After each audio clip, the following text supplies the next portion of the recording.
Welcome, brave souls, to the haunted tales, where the darkness whispers, and the past refuses to be forgotten. Tonight, we embark on a journey through the chilling corners of Connecticut, a state steeped in history and haunted by lingering spirits. From spectral voices in abandoned mansions to ghostly apparitions wandering forgotten roads, these are the most terrifying places where the veil between the living and the dead is at its thinnest. But beware, the stories you are about to hear are not just legends. They are warnings. So, turn down the lights, hold your breath, and listen closely.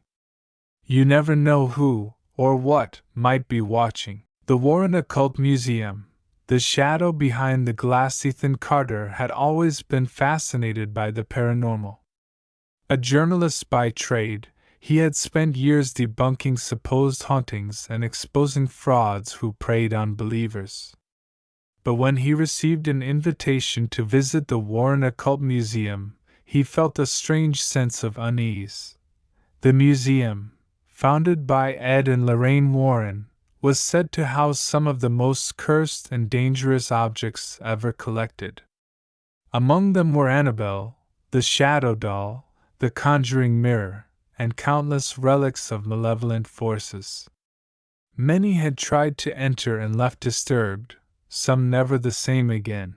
Ethan, however, was a skeptic. He dismissed the stories as exaggerations designed to sell books and movies. He was ready to expose the museum for what he believed it was, a room full of old junk with overblown legends. The night before his visit, he sat in his hotel room, scrolling through articles about the museum. He read about the satanic idol, a grotesque wooden figure that supposedly carried a demonic presence. He skimmed accounts of a black mirror, which reflected ghostly images to those who dared to gaze too long. None of it scared him. But when he closed his laptop and turned off the light, an overwhelming feeling of being watched crept over him. He forced himself to ignore it and went to sleep. Inside the museum the next morning, Ethan arrived at the museum, a dimly lit basement beneath the Warrens' old house. He was greeted by Tony Spera, the museum's caretaker and son-in-law of the Warrens. "You can look," Tony warned, leading him inside. "But don't touch anything. And whatever you do, don't taunt them." Ethan smirked but nodded. The room was smaller than he expected, yet packed with artifacts that reeked of tragedy. Wooden cases lined the walls, their glass protecting the cursed objects within. In the center of the room, the infamous Annabelle doll sat behind a locked glass case, a warning sign pinned to its surface. Positively, do not open. Ethan examined the doll's ragged features. It looked harmless, almost pitiful. "People are really afraid of this thing?" he scoffed. Tony shot him a sharp look. "People have died because of Annabelle." Ethan rolled his eyes and moved on. The conjuring mirror stood against the far wall, its surface dark and swirling, as though it absorbed the dim light around it. But it was the satanic idol that caught his attention. The carved wooden figure was unsettling, its humanoid shape twisted, its face a gaping maw of jagged teeth. Legends claimed that those who stared into its hollow eyes would experience visions of their own deaths. A strange compulsion gripped Ethan. He leaned in closer, eyes locked with the idol's. The air shifted. A whisper, indistinct but chilling, echoed in his ears. Then, a hand touched his shoulder. Ethan whirled around, heart pounding. No one was there. Tony stood several feet away, watching him closely. "I told you not to mess around." Ethan laughed uneasily. "Must have been my imagination." But as they continued the tour, Ethan felt something was wrong. The shadows in the room seemed to shift, objects seemed to move in the corners of his vision. When he glanced back at the idol, he swore its head had turned slightly. He told himself it was just his mind playing tricks. That night, as he reviewed his recordings in his hotel room, he noticed something odd. In one of the clips, while he was inspecting Annabelle's case, a reflection appeared in the glass, a dark, humanoid figure standing behind him. But there had been no one there when he filmed it. Ethan frowned and rewound the footage. The figure blinked out of existence before his eyes. The whispering from the museum echoed in his ears. Then, his hotel room lamp flickered. A shadow moved in the reflection of the television screen. Slowly, heart hammering, Ethan turned around. Nothing. He let out a shaky breath and turned off his laptop. Just my imagination, he muttered, climbing into bed. The haunting begins. Ethan woke with a start. The room was cold. His breath fogged in front of him. The lamp beside him had been turned on, though he was certain he'd turned it off. Then, from the corner of the room, something clicked. He turned toward the sound, and his blood ran cold. His suitcase was open, clothes strewn across the floor. But that wasn't the worst part. Sitting in the middle of the mess, staring right at him, was a wooden idol. The same satanic idol from the museum. Ethan leapt out of bed, heart racing. He hadn't stolen anything. Hadn't even touched it. Yet here it was. The whispers began again, closer now. A shadow moved in the reflection of the TV. Then another, near the bathroom mirror. Something was in the room with him. The air grew thick with the scent of rotting wood and sulfur. The whispers turned to laughter, low and guttural, and then, a voice. You looked into my eyes. Now I see into you. Ethan scrambled for his phone, but the screen cracked in his hands, the battery draining to nothing in seconds. The whispering intensified, circling him. The shadows in the room deepened, stretching toward him. A clawed hand slammed against the mirror, fingers dragging down the glass. Then, the room exploded into darkness. The aftermath. The next morning, hotel staff found Ethan's room in shambles. The furniture was overturned, claw marks gouged into the walls. His suitcase was torn open, but the idol was gone. Ethan himself was missing. Authorities searched for weeks but found no trace of him. The last footage from his camera ended abruptly, showing only static and faint whispers. Some say he vanished, pulled into some otherworldly realm. Others claim he was driven to madness, wandering the world as a shadow of his former self. But those who knew the Warren Occult Museum understood the truth. Ethan had ignored the warnings. He had looked into the idol's eyes, and something had looked back. Dudleytown, the cursed village. The wind howled through the dense Connecticut woods as Claire drove along the winding road leading toward the infamous ruins of Dudleytown. The stories of the cursed village had always fascinated her. But unlike the countless thrill-seekers who had come before, Claire wasn't there for a mere scare.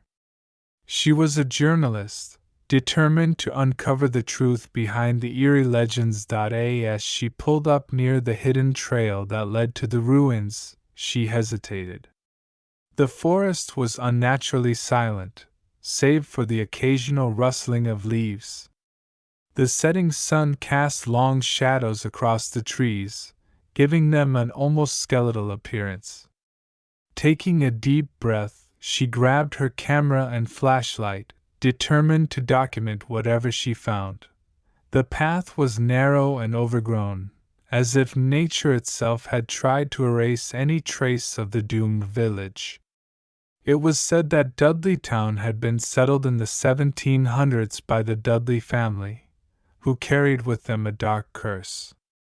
One by one, the villagers had succumbed to madness, murder, or unexplained disappearances, until finally, the town was abandoned entirely.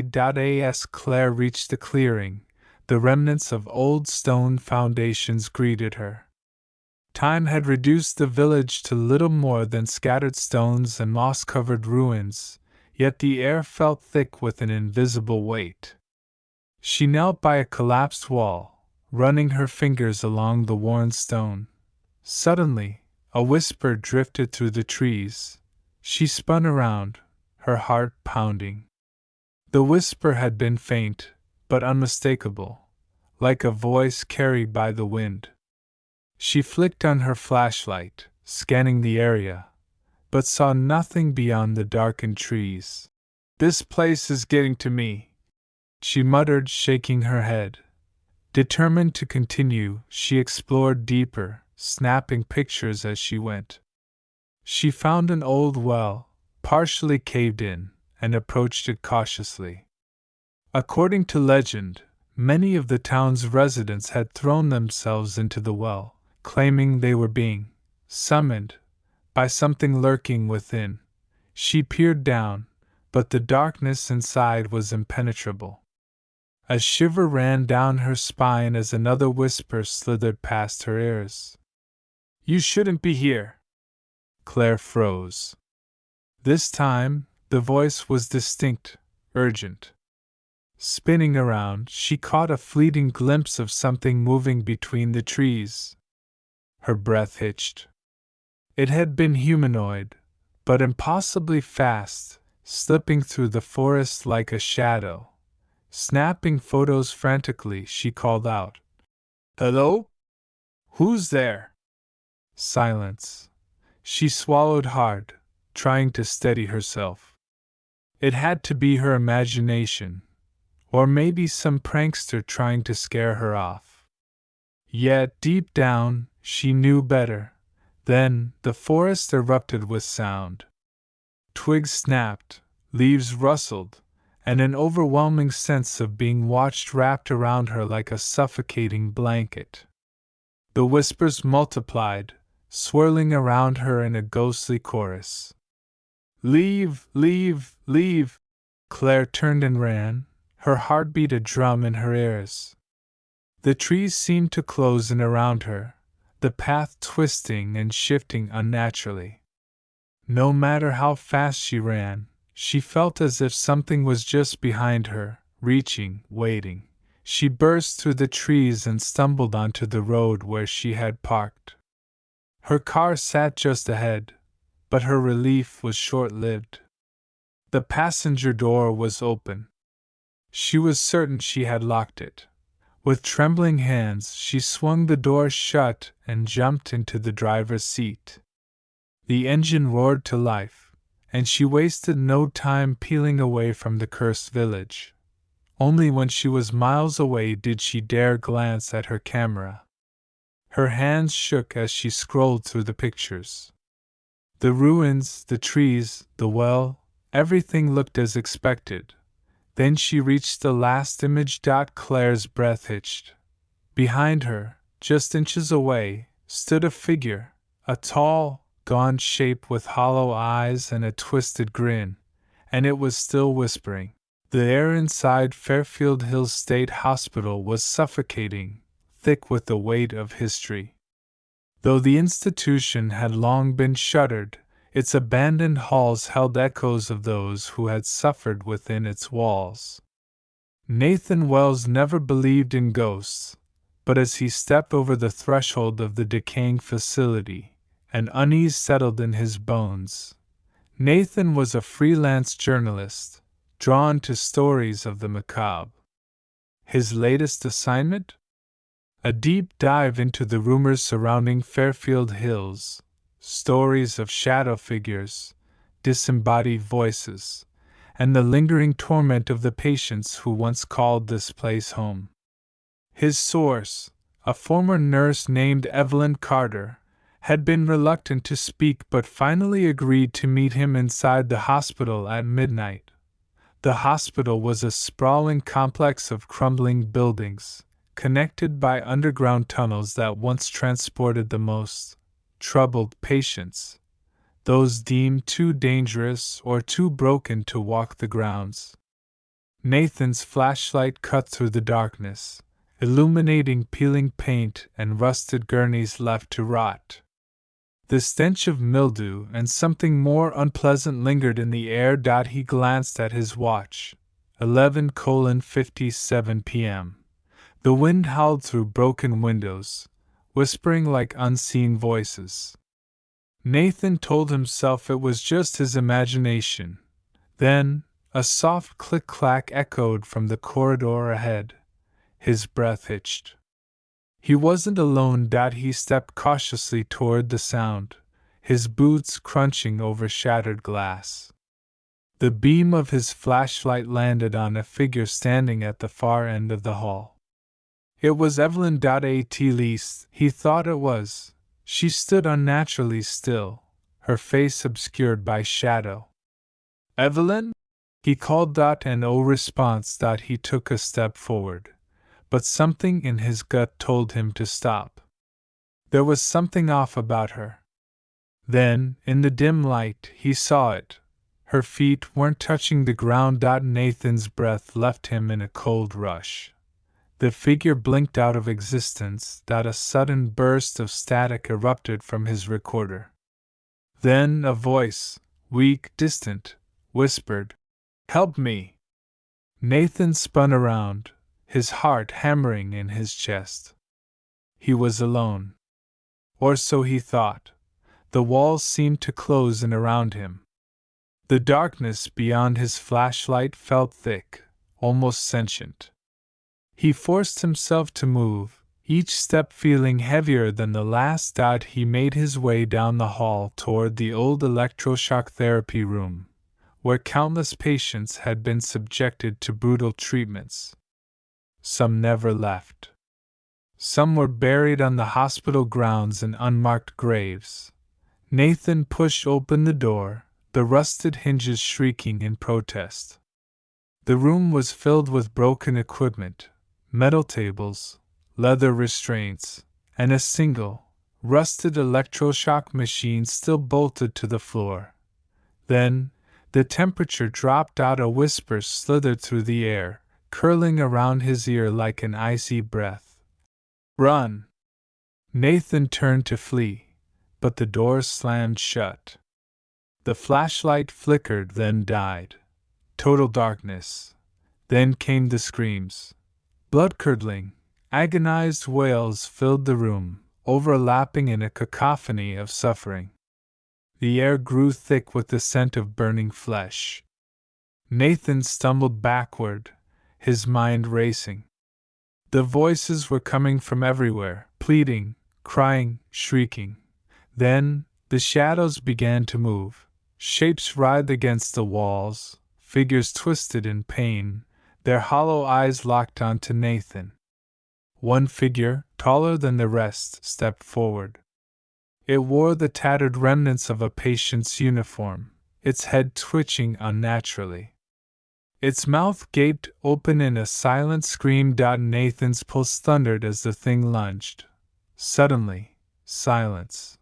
The flashlight flickered back to life, casting its weak glow across the empty room. Nathan was shaking. He had to get out. He fumbled with the door, finally wrenching it open and bolting down the hall. But as he ran, something followed. Footsteps, not just one set, dozens. He dared a glance behind him. The corridor was filled with shadows. They surged forward, their hollow eyes gleaming. Nathan sprinted blindly through the halls, his breath ragged, his mind screaming at him to wake up. He turned a corner and crashed into something solid. Hands grabbed his shoulders. He screamed. "Nathan!" The voice was real. Human, Evelyn, the real Evelyn. She looked terrified. "We have to go, now." He didn't argue. They ran through the crumbling halls, past rusted wheelchairs and overturned desks, until they burst through the front doors and into the night. The moment Nathan crossed the threshold, the oppressive weight lifted. He turned back. The hospital was silent. But in the upstairs window, a shadow stood watching. Nathan didn't sleep that night. He never wrote the article. Some stories weren't meant to be told, some places never let go, and some spirits still wait for their release. Even now, if you step too close to Fairfield Hills, you might hear them. Union Cemetery. The haunting of the White Lady. The night air carried a crisp chill, the kind that seeped into your bones and sent shivers up your spine. The full moon hung high, casting its pale glow over Union Cemetery, one of Connecticut's most haunted locations. Thick fog curled around the headstones like ghostly fingers, obscuring the worn epitaphs of the long dead. Ethan Matthews pulled his jacket tighter around himself as he stepped through the rusted iron gates. He had heard the stories all his life, the legend of the White Lady, a spectral figure known to haunt the cemetery, drifting silently among the graves. Some claimed she was a lost soul searching for her murdered child. Others believed she was an abandoned bride, forever wandering in sorrow. Ethan, a skeptic by nature, had scoffed at the tales. But when his friend Mark dared him to spend the night in Union Cemetery, he had accepted without hesitation. It wasn't just about proving the legend false. It was about the thrill of facing the unknown. With a flashlight in hand and his phone set to record, Ethan ventured deeper into the graveyard. The ancient tombstones loomed like silent sentinels, their inscriptions worn away by time. The only sounds were the rustling of leaves and the distant hoot of an owl. Just another graveyard, Ethan muttered, kicking a stray pebble. A whisper of wind rustled through the trees, and suddenly, the temperature dropped. Ethan exhaled sharply, watching his breath fog in the icy air.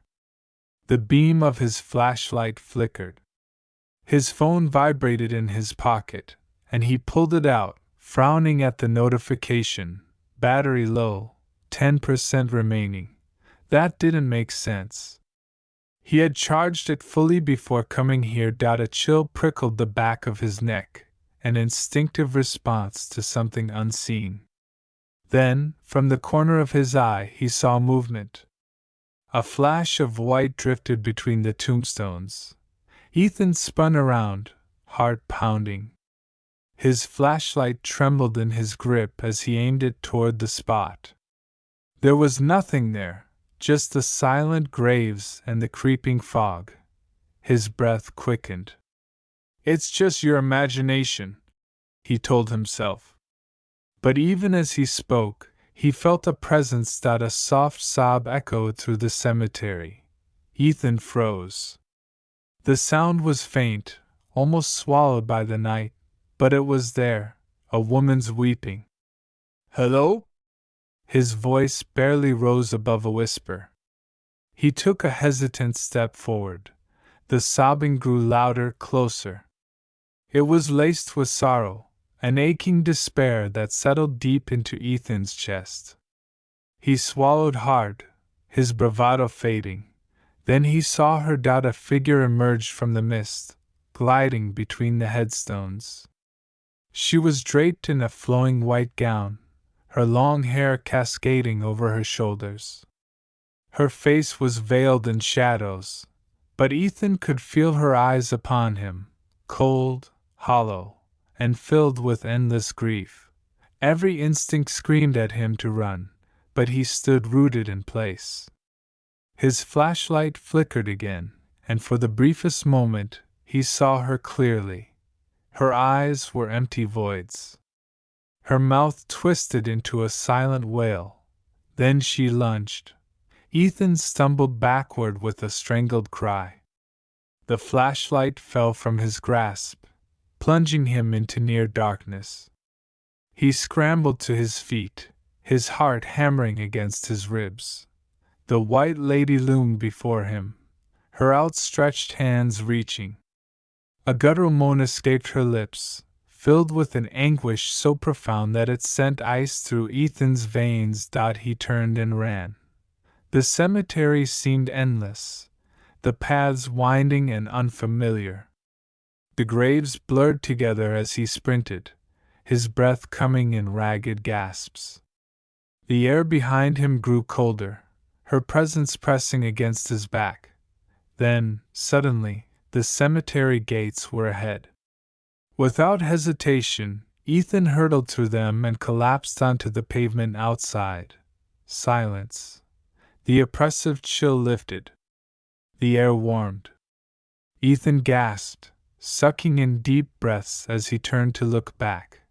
The white lady stood just beyond the gate, her figure wavering like mist. She did not follow.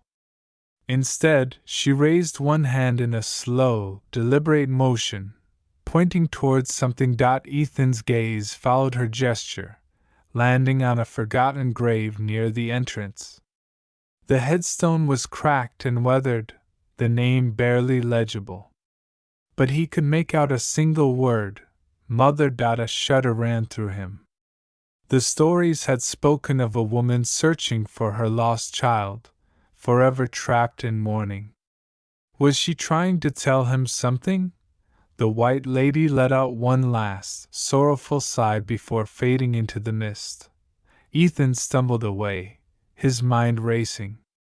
He had entered the cemetery a skeptic, but he left with a truth he could never explain.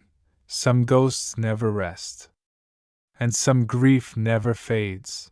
The forgotten screams of Norwich State Hospital. The ruins of Norwich State Hospital stand as a silent witness to the suffering of thousands. It was a place built to heal, yet it became a house of torment.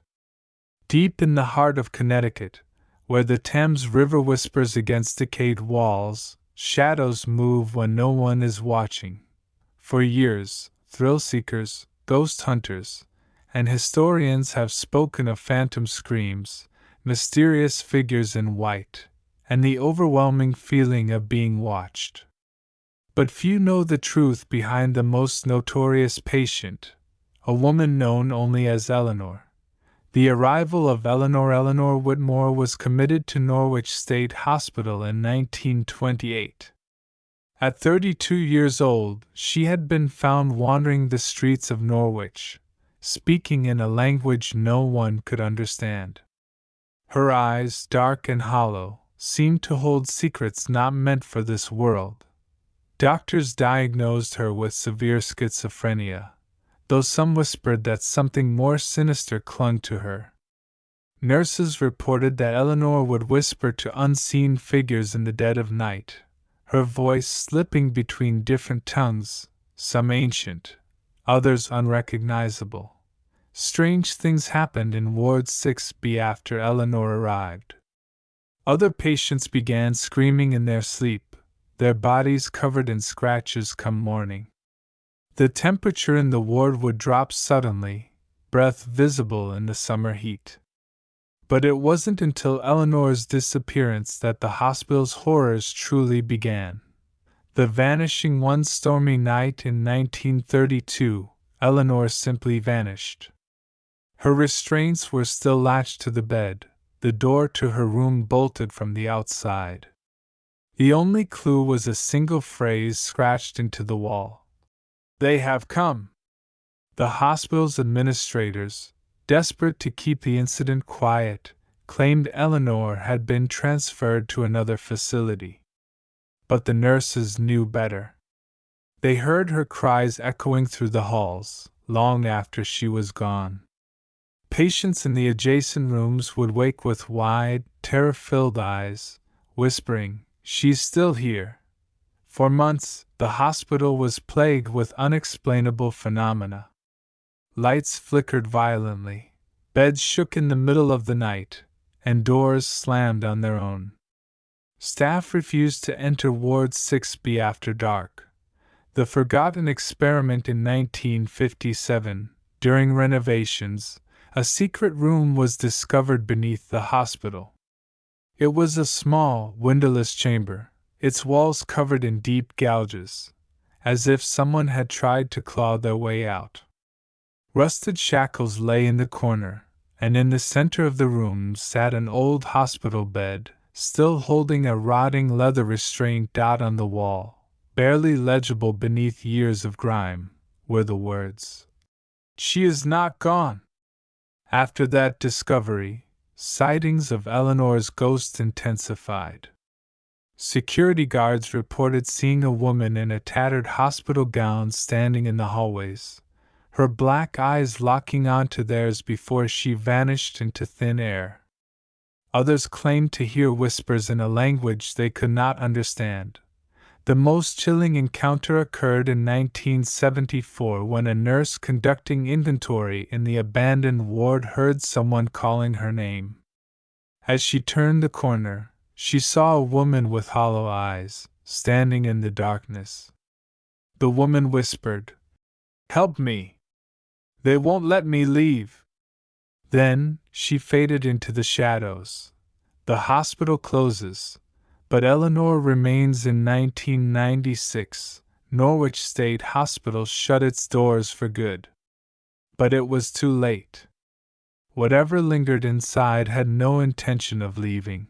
Ghost hunters who dare to explore the decaying halls today report disembodied screams, shadow figures darting through corridors, and an unshakable sense of dread.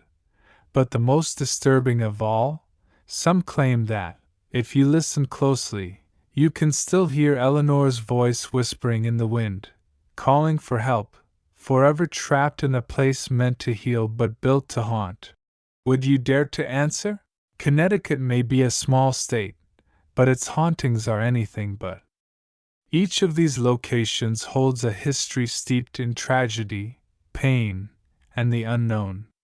Are they merely stories, or echoes of something much darker, lingering just beyond our understanding? The next time you find yourself in the shadows of a forgotten place, listen carefully. The spirits of the past may have something to say. But remember, once you hear them, they might just follow you home. Stay haunted, stay curious, and until next time, sleep with one eye open.